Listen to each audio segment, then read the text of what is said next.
Hey, what's up, fellas? I'm going to do a little bit of a short series about my time after I left the military. So, I leave the military and I decide that I'm going to be 2003, March 31st. I leave there and I decide that I'm going to be a multi-billionaire businessman. And I fail miserably. And I'm in Sterling Heights, Michigan, which is just north of Detroit. I can't tell you how upset some of the people that knew me if I said I was from Sterling Heights. I was born in Sterling Heights Hospital. Well, that's what my birth certificate says. But my birth certificate says that my father is Frank George William Kittle. And actually, my father's name is Frank Hubert Forsyth. So there's a big long. Let me get on to it. So get out of there, and I'm entitled to vocational rehabilitation training through the Veterans Administration because there's not a lot of jobs for guys that can defuse bombs, IEDs, and the rest of that stuff who has some physical disabilities. Now, they would like my job skill and my security clearance, but I'm damaged goods, so they don't fucking want me.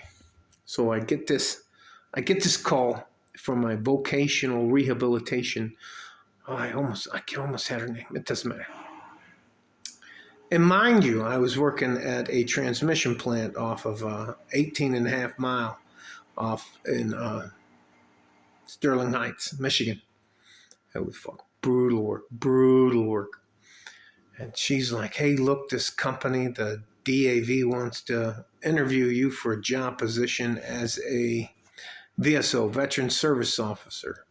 Yeah, I think that's what the VA calls them. I don't remember what the DAV called me. So I go to the office in downtown Detroit, interview with all the guys there, and you're the guy we want, blah, blah, blah, blah, blah, blah. And anyways, so I go back home and they close the plant down, the transmission plant down. Because that same day, Delphi goes down, and Delphi is packing up their shit because of NAFTA and is moving to fucking Mexico. Anyways, so we're all fucking assed out of a fucking job. And I have a wife and two kids, my ex-wife and my two sons.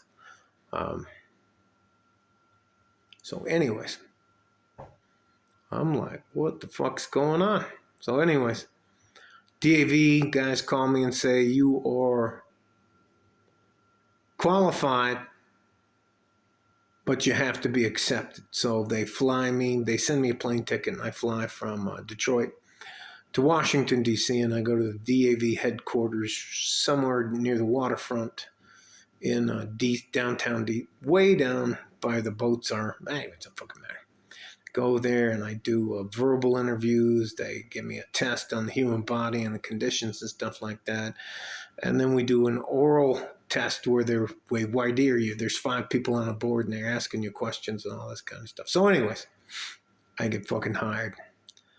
And I made the mistake of speaking Spanish. And they were like, hey, do you speak any other languages? I said, yo hablar bastante español, pero mi español es de Centro y Sudamérica y las palabras es un poco diferente que México. En México es menudo, en Centro y Sudamérica es mondongo, como aquí en México es que hondo, güey, ahí es guapín, ¿qué tal? The words just change depending on wherever you go. So anyways, and mi trabajo en el ejército es técnico en explosivos. ¿De dónde es la mina? Yo aquí por desactivar. Anyways, doesn't matter. So anyways, and they were like, wow, hey, would you consider going to Los Angeles? And I was like, I just wanted to fuck out of Detroit. And I was like, yes. And the guys in Detroit were like, what the fuck are you doing? We sent you down there, motherfucker. You were supposed to come back here. Anyways, boom. Next thing I know, I'm in I'm living in Thousand Oaks, California, and I'm driving one way. It was fucking murderous to downtown Wilshire Boulevard at the Federal Building, working, I don't remember if the fifth, sixth, seventh floor for the disabled American veterans. The assistant supervisor was Paul Varela, and the supervisor, who was also the area supervisor, was Dan Contreras. Dan Contreras was a fucking dickhead. What a fucking dickhead. Paul Varela was from the Navy. He was a bosun's mate. If it wasn't about Paul, I'm telling you, if you wanted to talk about Paul, he would spend 2 hours of your day talking about him and his plans and how he wanted to buy an Audi and this and all that kind of other shit. But if you came to him with the problem, hey, I need some help, or, I need to have, oh, no, let's not talk about you. Anyway, one of the fucking craziest stories I get is I have a Japanese family coming in, and I don't know if you know that they have Koreatown, and they have a lot of Asians in certain parts. And if you don't believe LA is segregated, you got a serious problem. So anyway, and this Japanese, no, sorry, they were Filipinos. There was a Filipino family, and they came in, and they were applying for benefits, 100% disability for her father, because he served with the Filipino Resistance Army as they fought the Japanese during World War II. So I was like, okay, I'm filling out the paperwork, and I'm taking their statements and the rest of this kind of stuff, and I'm writing them down, and boom, and all of a sudden my phone rings, bling, and it's my supervisor, Dan Contreras, and he's like, hey, look, I need you to tell them that you have a problem and that they need to come back at 1 o'clock tomorrow. And I was like, okay, no problem. Hung up the phone. I said, hey, look, you guys, something came up. You guys got to come back at 1 o'clock tomorrow. I'm sorry if this is inconvenient. And I beg them off, and they leave. And I drag, Paul Varela is already waiting in the office, and they call me into the office. And they're like, look, tomorrow when you come in, I don't need you, anyways. I carry a knife and it doesn't fucking matter. So anyways, I come back at 1 o'clock in the morning. Not 1 o'clock in the morning, 1 o'clock in the afternoon. And unbeknownst to me, I sit here pretty much in the middle of the office. Dan Contreras' office is over here. The entrance is over here, and Paul Varela's office is over here. So there's 2 FBI agents in Paul Varela's office, Dan Contreras' office, and 2 FBI agents in Paul Varela's office. And I'm just sitting here with the family.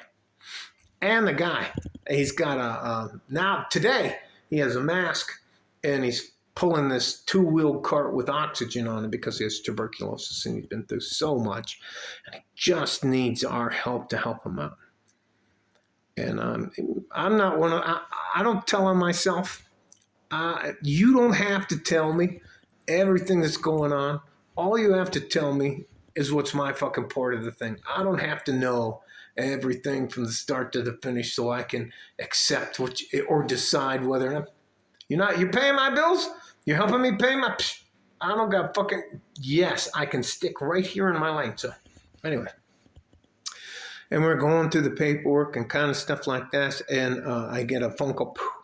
Hey, can you have him say his full name out loud? And I said, sure, no problem. Hung up the phone. And the girl was acting kind of crazy. And I said, hey, do you need anything? And I kept candy and stuff in my desk at that time. And I gave a couple pieces of candy. I said, hey, sir, do you mind for the record telling me your name? And he tells his name. I think it was like Montenegro or something like that. And as soon as he finished saying his name, they fucking just crush in. So he was claiming that he was part of the Filipino Resistance Army. But what they did in the meantime, and they were waiting for this guy to come in, because as soon as he made an appointment downstairs, it triggered a light. He was one of the guys who was a Japanese sympathizer, and they had written witness statements of him killing guys, Americans, on the Bataan Death March. And so the FBI, so they could figure out if this was exactly the guy, they sent off to Japan to ask Japan if that was one of their guys. And Japan was like, yeah, that was one of our guys. He was one of our best guys. He would rat people out and do it. And that motherfucker, anyway, so they snatched him up. They snatched them all up, the kids including, all that kind of stuff. I didn't even get up out of my seat. I just sat there like this. I'd been through this rodeo before, but that was one. That was one. So anyway, so I get transferred from there to Portland, Oregon. And then from Portland, Oregon, I got transferred to the Board of Veterans Appeals to argue cases in front of a veterans law judge. And it's very rare for you to get called into judges' chambers prior to the investigation. And if you don't know it, Lafayette Park sits right across the street from the White House. And let's put it this way. The White House is me. The VA sits here, and the Board of Veterans Appeals sits here. And we had offices in here on the Board of Veterans Appeal. So this is the White House. This is the Veterans Administration. Lafayette Park's here, and here's the Board of Veterans Appeals. So I don't even know how many fucking crazy cases. So anyways, it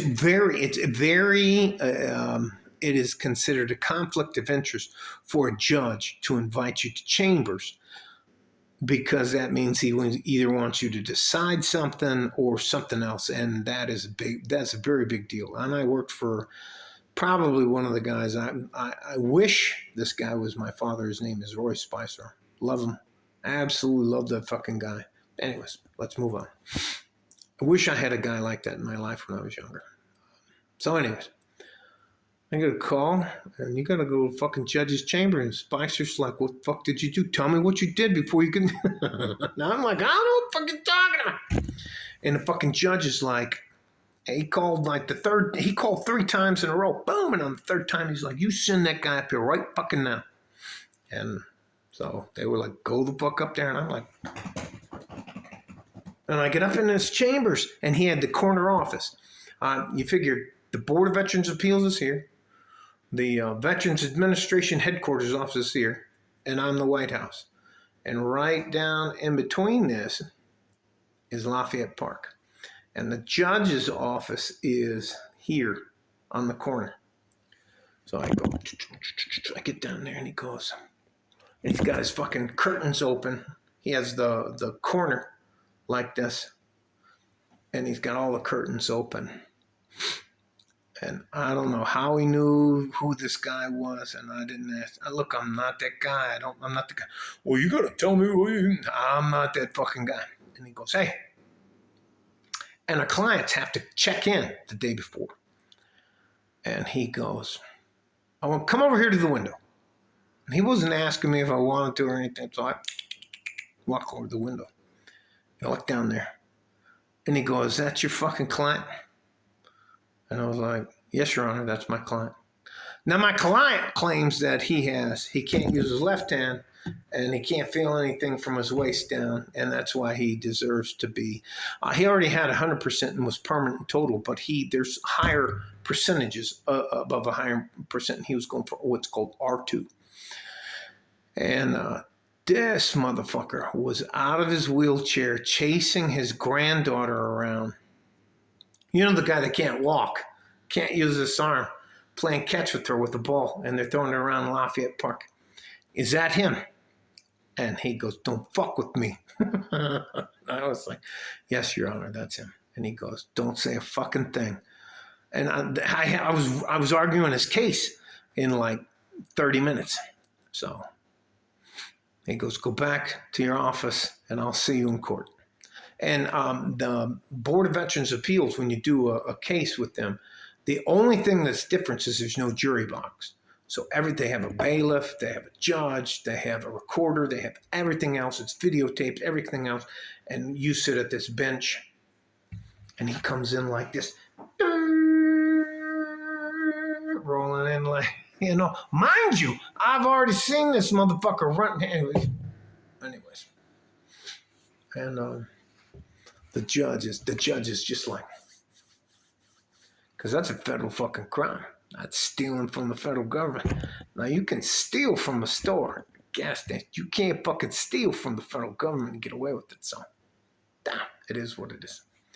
So we sit down and he goes, please proceed, Mr. Forsyth, and I have to read a statement on behalf of the Veterans Administration. So we're arguing the case that although my client, Mr. blah, blah, blah, blah, blah, is entitled to 100% disability, permanent and total, he is requesting special needs with the assistance of a R2. It doesn't fucking matter, so I don't waste your time. And the judge was like, thank you, Mr. Forsyth. Is that all you have to say? And he goes, yes. And I go, yes. And he goes, hey. He tells the guy, he goes, have you ever been to Lafayette Park? And the veteran says, yes, I've gone there with parts of my family like earlier today and da-da-da-da. He goes, can you walk? Anyways, and he reminds him, he said, if you lie to me, you're going to jail. And the guy's color in his face comes out of his face, and the guy, and he's looking at me, and I'm like, motherfucker, you're on your own. You're on your fucking own.